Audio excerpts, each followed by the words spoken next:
Hello, hello, j'espère que vous vous portez bien. Alors comme toujours, je vous remercie de liker, de commenter et de partager afin que cette chaîne soit de plus en plus reconnue. Je reviens sur cette nouvelle lune du 28 février qui marque une étape clé, celle de l'achèvement du cycle zodiacal. En Poisson, signe de dissolution, de transmutation, elle vient refermer une année d'initiation et d'épreuve, un chemin où chacun de nous a dû affronter ses ombres, comprendre ses défis et grandir. Donc cette lunaison, qui nous invite à faire le bilan, à reconnaître nos transformations et à percevoir le fil conducteur, qui nous a guidés. Et donc je voulais faire cette deuxième partie à l'image donc des 12 travaux d'Héraclès qui symbolisent des épreuves initiatiques. Eh bien nous aussi on a traversé des défis, nous nous sommes dépassés, nous avons eu des révélations et maintenant on est au seuil du renouveau puisque le bélier va entrer le soleil en bélier le soleil va entrer en bélier, je vais y arriver, et donc ouvre l'équinoxe de printemps qui amorce un nouveau cycle. Et là, on pourra incarner vraiment par rapport à ce que nous avons appris et on va pouvoir s'aligner à notre être profond. Alors, pour compléter ce post sur la nouvelle lune, j'ai voulu vous parler des 12 travaux d'Hercule vus par Alice Bailey, qui est une astrologue, spiritualiste, une théosophe, théosophique, enfin je sais plus comment on dit. Et donc Alice Bailey a écrit une vingtaine d'ouvrages qui traitent d'occultisme, d'ésotérique. C'est une personne, donc c'est une Anglaise qui est née à Manchester en 1880 et elle est morte en 1949, je crois. Elle a beaucoup voyagé et à chaque fois, elle a ramené de ses voyages un enseignement spirituel qu'elle va inclure dans sa philosophie. Et puis, elle dit avoir eu une canalisation et ce qu'elle appelle le tibétain, donc, qui lui aurait inspiré son œuvre. Et alors, ses œuvres, ça traite du fonctionnement de l'âme, de la méditation occulte, la réincarnation et la question du karma, les 7 rayons, l'étude de leur influence sur les différents domaines de l'existence et les chakras. Donc voilà, ça, c'est sa principale œuvre. Alors, sans trop rentrer dans le détail, puisque c'est les 12 travaux qui nous intéressent le plus, mais sa vision, c'est pas de dire que le zodiaque est un simple outil astrologique, mais c'est un véritable chemin initiatique. Et il représente en fait un cycle d'évolution où chaque signe va représenter une étape d'apprentissage. Alors, c'est pas une ligne droite tracée d'avance et c'est pas non plus, comment dirais-je, c'est pas une fatalité en fait, parce qu'il y a on parle d'astrologie fataliste et c'est pas ça du tout en fait. Maintenant, on a d'autres systèmes astrologie humanistes, spirituels, etc. Donc, on va aller plus dans cette optique de parcours initiatique qui est vivant. Voilà. Et donc là, Hercule, qui est l'archétype du héros en quête de transformation, à travers ses 12 travaux, il va incarner l'individu qui affronte ses défis pour évoluer. Et donc là, c'est une véritable expérience évolutive, c'est-à-dire que si on le ramène à nous, chacun a son propre zodiaque et chacun a son propre niveau de compréhension et d'expérimentation.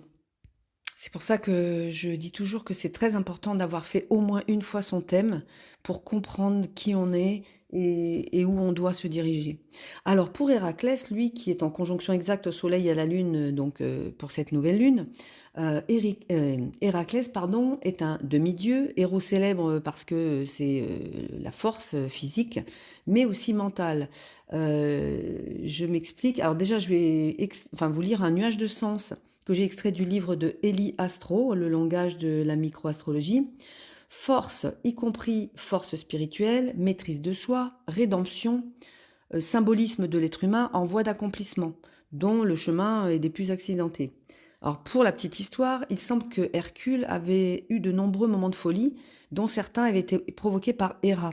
Et dans un cas de folie induit par Héra, Hercule a tué sa femme, sa première femme, et tous ses enfants. Et après, il a réalisé qu'il avait fait, il a réalisé ce qu'il avait fait, et il était rempli de culpabilité, de remords et une envie suicidaire. Donc, son ami l'a convaincu que le suicide était un acte lâche et qu'il devrait plutôt s'exiler. Donc, ce qu'il fit, puisqu'il a consulté l'oracle de Delphes, et qui lui a suggéré de s'exiler pour servir le roi Eurysthée et expier son acte meurtrier. Donc, celui-ci va lui donner les 12 travaux pour expier son crime, avec la promesse qu'une fois ses travaux terminés, il va recevoir le cadeau de l'immortalité et il pourra résider à l'Olympe avec son père Zeus. Il y a beaucoup de métaphores hein, dans ce que je viens de vous lire. Donc, par rapport à ce qu'a écrit Alice Bailey, je ne vais pas vous détailler les 12 signes parce que ça serait beaucoup trop long. Mais en fait, il y a une quête spirituelle à travers ces signes et elle considère que les travaux d'Hercule sont une représentation du chemin évolutif de l'âme humaine, où chaque épreuve va correspondre à une étape de développement spirituel, donc qui va illustrer les défis, les apprentissages nécessaires pour atteindre une conscience supérieure. Et c'est là que Hercule incarne ce disciple en quête de perfection, confronté à ses propres limites et aux épreuves initiatiques imposées par la vie. Alors, je vais prendre l'exemple du bélier, par exemple. Donc, l'épreuve, c'est maîtriser l'impulsivité. Je suis très fatiguée là ce matin. Et le mental chaotique. La capture des cavales mangeuses d'hommes. Donc, le bélier, c'est le premier signe du zodiaque. Il est associé au feu et il est initiateur. C'est l'impulsion. Donc, dans ce travail, Hercule doit capturer des cavales sauvages qui terrorisent la région hein, et qui dévorent les hommes. Donc, ces juments, puisque c'est comme ça qu'elles représentent l'aspect féminin du mental, ces juments indiquent donc l'aspect féminin qui donne naissance aux idées, aux théories, aux concepts. Et ici est symbolisée donc la tendance du mental à créer des formes pensées qui, si elles sont lâchées, donc en fait elles peuvent être destructrices si elles émanent du mental inférieur, et elles peuvent être constructrices et salvatrices si elles viennent de l'âme. Donc parce qu'on sait que le régent du Bélier c'est Mars, le dieu de la guerre, mais par contre le régent ésotérique du Bélier c'est Mercure. Et lui, Mercure, il illumine le mental et il peut servir d'intermédiaire entre l'âme et la personnalité. Donc voilà, ça c'est un exemple pour le bélier. Après, évidemment, on a donc le taureau, la capture du taureau de Crète. Donc là, c'est l'épreuve, c'est maîtriser la matière et les désirs terrestres. Hein, on sait que le taureau représente la matière, la volonté aussi. Donc là, l'enseignement, c'est que le disciple doit apprendre à contrôler ses désirs et ses attachements matériels. Non en les réprimant, mais en les mettant au service d'un but plus noble. Les Gémeaux, ça va être la cueillette des pommes d'or, des Hespérides. Et là, c'est trouver la sagesse et le discernement, puisque les Gémeaux sont liés à la dualité de l'esprit, donc au savoir, à la communication. Et bah là, c'est en fait la vraie sagesse ne se trouve pas forcément dans l'intellect seul, c'est-à-dire qu'il y a une harmonie à trouver entre l'intuition et la raison.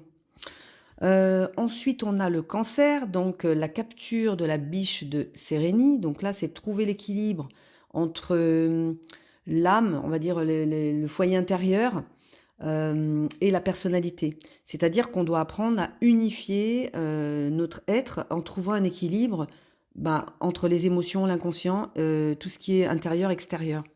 Hein. Le lion, donc le massacre du lion de Némée, donc là c'est vaincre l'orgueil et l'illusion de la séparation. C'est-à-dire que le lion incarne la fierté, l'affirmation de soi, et Hercule doit affronter un lion à la peau impénétrable. Donc les armes classiques sont inefficaces, et donc il le vainc à main nue.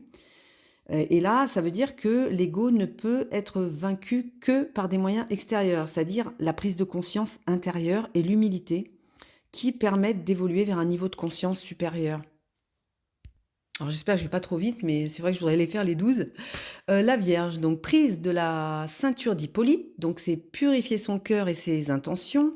Le signe de la Vierge, c'est le signe de la pureté et du service désintéressé. Donc là, je ne vais pas trop détailler, mais en fait, par méprise, il tue la reine Amazone avant de comprendre son erreur.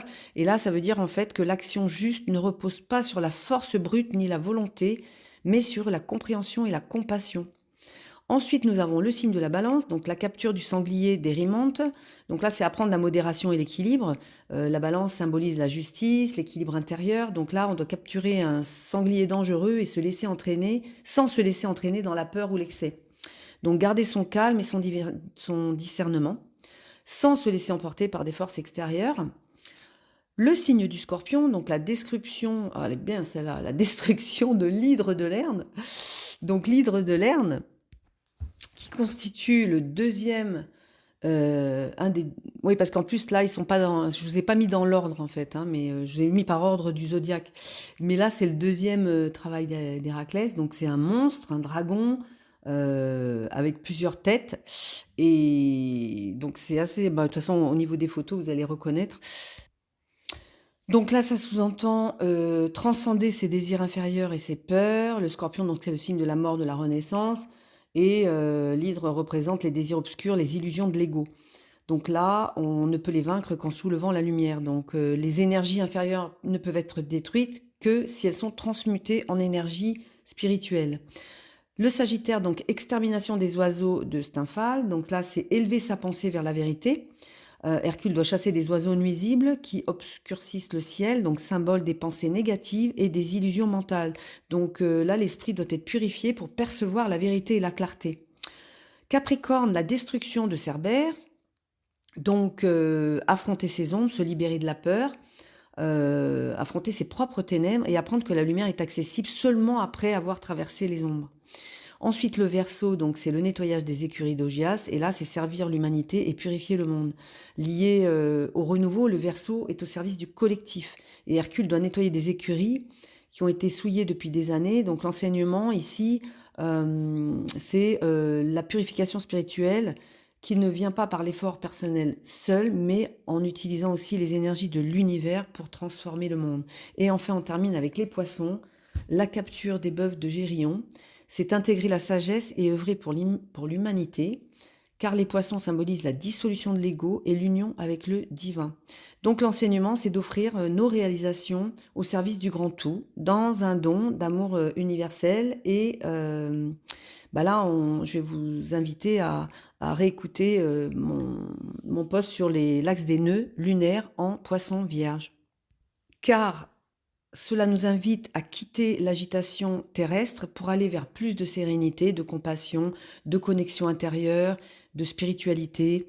Et là, avec un ascendant scorpion de cette nouvelle lune à 29 degrés, on est à la frontière en fait entre l'ombre et la lumière, entre l'ancien et le nouveau.